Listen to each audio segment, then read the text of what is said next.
चलिए, तो इकाई एक ठोस अवस्था के हम अपने अगले बिंदु पर आ जाते हैं, जिसका नाम है रिक्तियां।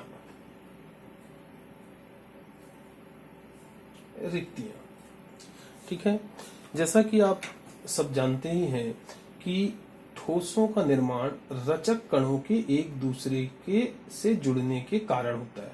जैसे ये एक रचक कण है कि आपस में जुड़े, इस तरह से जब ये जुड़ते हैं तब ठोसों का निर्माण होता है, विभिन्न पदार्थ की अवस्थाएं बनती है। इस तरह से जब ये रचक कण आपस में जुड़ते जाते हैं तो इन रचक कणों के बीच में, आप ये देखेंगे ये रचक कण है, इनके बीच में कुछ जगह खाली रह जाती है। इस खाली जगह को ही रिक्ति कहते हैं। चूंकि ये एक तो होती नहीं है, अनेकों होती हैं, इसलिए बहुवचन में उपयोग किया जाता है रिक्तियां। प्रायः ऐसा देखा गया है कि ठोसों में लगभग 74% भाग में रचक कण होते हैं। ठीक है, और बचा कितना? 26%। लगभग 26% भाग रिक्त रहता है। इस रिक्त स्थान को ही या खाली स्थान को ही रिक्तियां या रिक्ति कहा जाता है। अब ये जो रिक्ति है, रचक कणों की व्यवस्था के आधार पर इसकी ज्यामिति, बनावट, संरचना भी निश्चित होती है। तो इसकी बनावट के आधार पर, संरचना के आधार पर रिक्ति को मूलतः 4 प्रकारों में हम बांट सकते हैं। पहली, त्रिकोणीय रिक्ति। त्रिकोणीय रिक्ति 3 गोलों के माध्यम से उत्पन्न होती है। ठीक है, इसमें 3 गोले इस तरह से एक दूसरे को स्पर्श करते हुए एक त्रिकोणीय रिक्त स्थान बनाते हैं। तो ये जो त्रिकोणीय रिक्त स्थान बना, इसी को कहा जाता है त्रिकोणीय रिक्ति। ठीक है, दूसरी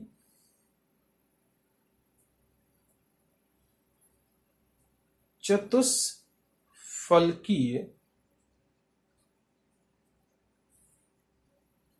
रिक्ति।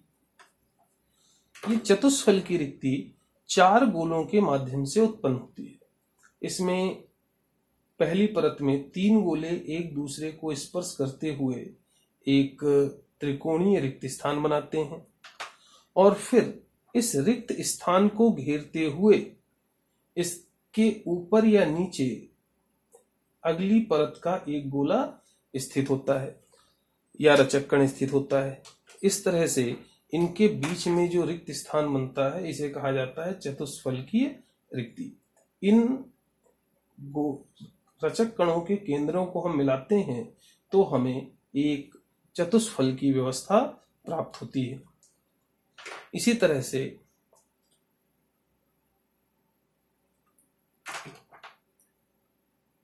तीसरी रिक्ति है अष्टफलकीय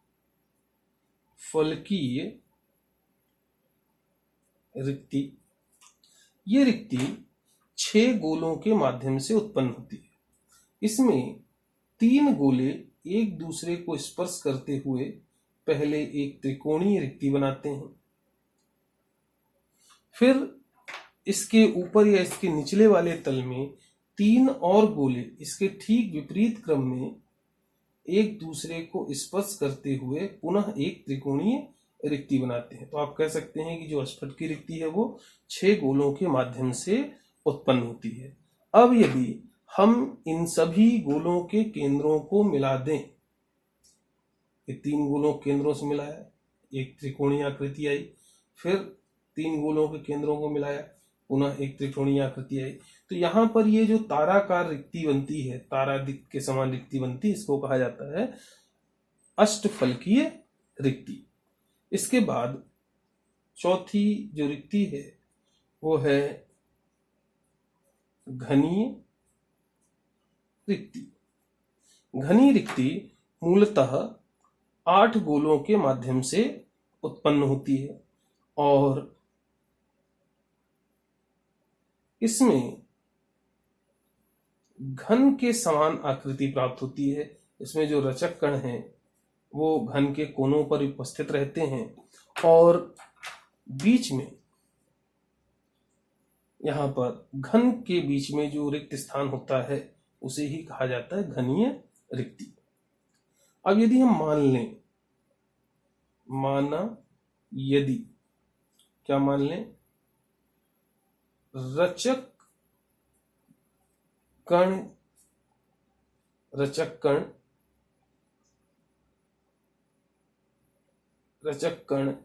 जो मूलतः ऋणायन माना जाता है, रचक कण की त्रिज्या कैपिटल R है, वह रिक्ति मतलब रिक्त स्थान जिसको मूलतः धनायन माना जाता है कि त्रिज्या स्मॉल r है। तो हम इन चारों प्रकार की रिक्तियों में और रचक कणों की त्रिज्याओं के बीच में संबंध लिख सकते हैं। त्रिकोणीय रिक्ति और रचक कण की त्रिज्या के मध्य संबंध होता है स्मॉल r बराबर 0.155 कैपिटल R। मतलब त्रिकोणीय रिक्ति की त्रिज्या रचक घटक की त्रिज्या के मान से 0.155 गुना होती है। इसी तरह से चतुष्फल की रिक्ति के लिए या समचतुष्फल की रिक्ति के लिए हम लिख सकते हैं R बराबर 0.225 कैपिटल R। मतलब चतुष्फल की रिक्ति की त्रिज्या रचक कण की त्रिज्या के मान से 0.225 गुना होती है। इसी तरह से अष्टफल की रिक्ति के लिए कह सकते हैं small r equal to 0.414 capital R। अर्थात अष्टफल की रिक्ति की त्रिज्या रचक कण की त्रिज्या के मान से 0.414 गुना होती है। और घनी रिक्ति के लिए लिख सकते हैं small r equal to 0.732 capital R। इसका अर्थ है कि घनी रिक्ति की त्रिज्या रचक घटक की त्रिज्या के मान से 0.732 गुना होती है। ठीक है। अब यहाँ पर 2 रिक्तियां हमारे जो पाठ्यक्रम उसमें मुख्यतः है, समचतुष्फल की या चतुष्फल की रिक्ति और अष्टफल की रिक्ति। तो दोनों रिक्तियों के लक्षण, कुछ विशेष लक्षण भी आप अपने ध्यान में रखें। कौन कौन सी रिक्ति के? समचतुष्फलकीय रिक्ति और अष्टफलकीय रिक्ति, हम दोनों की यहां बात करेंगे। पहली चीज, इसमें रचक घटक के आकार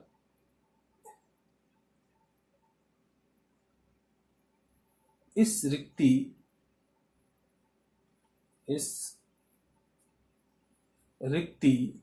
व रचक घटकों के आकार एक दूसरे के समानुपाती होते हैं, एक दूसरे के समानुपाती होते हैं।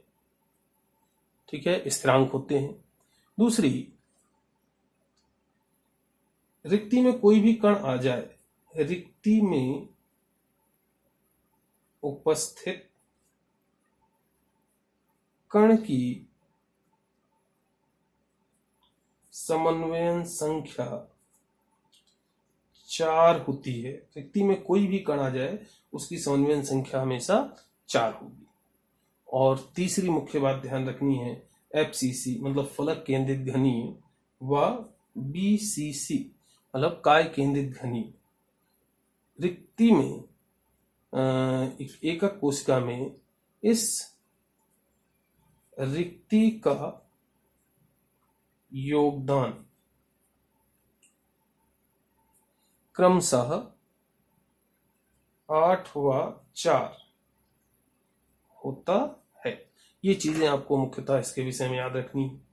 अब अष्टफलकीय रिक्ति के लक्षणों पर हम बात करते हैं। पहली चीज, अष्टफलकीय रिक्ति में एकक सेल में प्रति रचक कण के योगदान के बराबर अष्टफलकीय रिक्तियों का योगदान होता है। एकक सेल में प्रति रचक कण के योगदान के बराबर अष्टफलकीय रिक्तियों का योगदान होता है। इसका अर्थ ये होता है कि अष्टफलकीय रिक्ति समचतुष्फलकीय रिक्ति से हमेशा बड़ी होती है। ठीक है, इसका आकार अधिक रहता है। दूसरी चीज, रिक्ति में उपस्थित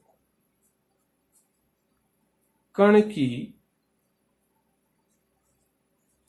समन्वयन संख्या हमेशा 6 होती है।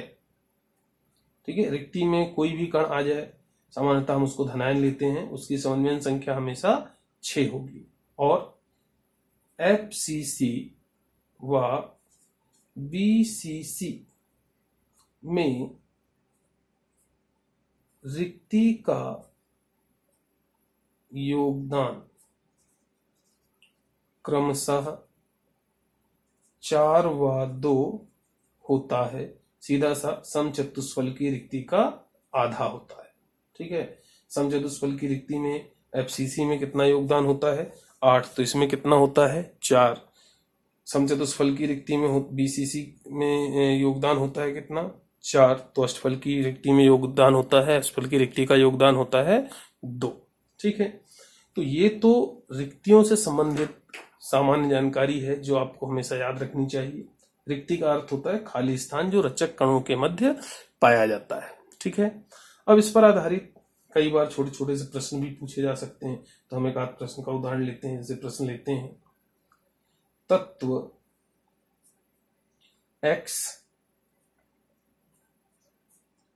घनीय निविड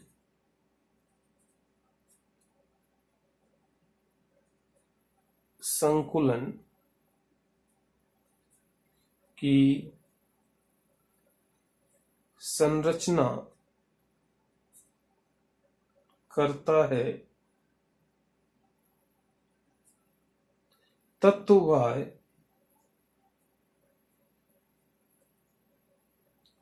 समचतुष्फलकीय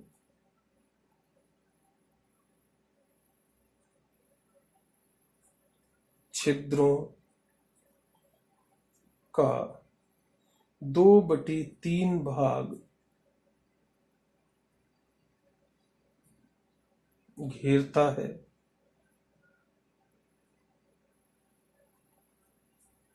यौगिक का सूत्र ज्ञात करो।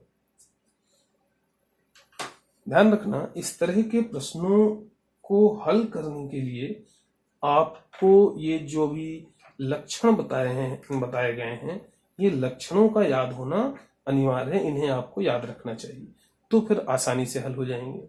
देखिए, अब यहां पर तत्व क्या बोल रहे हैं? घनीय निविड़ संकुलन। और इसके आधार पर आप कह सकते हैं कि तत्व, यहां लक्षण से हमें ज्ञात हो रहा है, तत्व x का एकक सेल में योगदान कितना होगा? 4। ठीक है, क्योंकि 4 होता है। अब दूसरी चीज, तत्व y का एकक सेल में योगदान। ठीक है, तो तत्व y का एकक सेल में योगदान कितना होगा? हमेशा कितना होगा? 2 गुना होगा लगभग। तो क्या बोल रहे हैं? तत्व x घनीनिबिड़ संकुलन की संरचना करता है, तत्व y समचतुष्फल की छिद्रों का 2/3 भाग घेरता है। तो टोटल छिद्र का योगदान कितना होगा? 4। इसका 2/3 भाग घेर रहा है और इसकी संख्या कितनी होती है? 2 गुनी। तो 4 गुणे 2/3 गुणे 2। तो इस तरह से क्या आ जाएगा? एलसीएम 3 और 4 2 2 मतलब 16/3। तो आप लिख सकते हैं कि यौगिक, अतः यौगिक का सूत्र कितना हो जाएगा? x 4 y 16/3। तो अब इसको पूर्णांक में यदि बदलें तो क्या लिखेंगे? x3 और y4। ठीक है, तो ये क्या हो गया? हमारा आंसर हो गया। तो इस तरह से छोटे छोटे से प्रश्न भी रिक्तियों से बनाए जा सकते हैं। रिक्तियों में मूलतः ध्यान रखना जो है कि रिक्ति का अर्थ होता है रचक कणों के मध्य का रिक्त स्थान। चूंकि रचक कणों की व्यवस्था निश्चित होती है, इसलिए रिक्ति का आकार भी निश्चित होता है। और उस आकार को ध्यान में रखते हुए ही ठोसों में जो रिक्तियां पाई जाती हैं रचक कणों के मध्य, उनको 4 प्रकारों में बांटते हैं मूलतः: त्रिकोणीय रिक्ति, चतुष्फल की रिक्ति, अष्टफल की रिक्ति और घनी रिक्ति। पाठ्यक्रम को ध्यान में रखते हुए हमें 2 रिक्तियों को मुख्यतः पढ़ना है और उनका अध्ययन करना है: समचतुष्फल की रिक्ति और अष्टफल की रिक्ति। तो अब आप पढ़ते रहें, रिवाइज करते रहें। इसके आगे हम बात करेंगे अपनी अगले वीडियो में।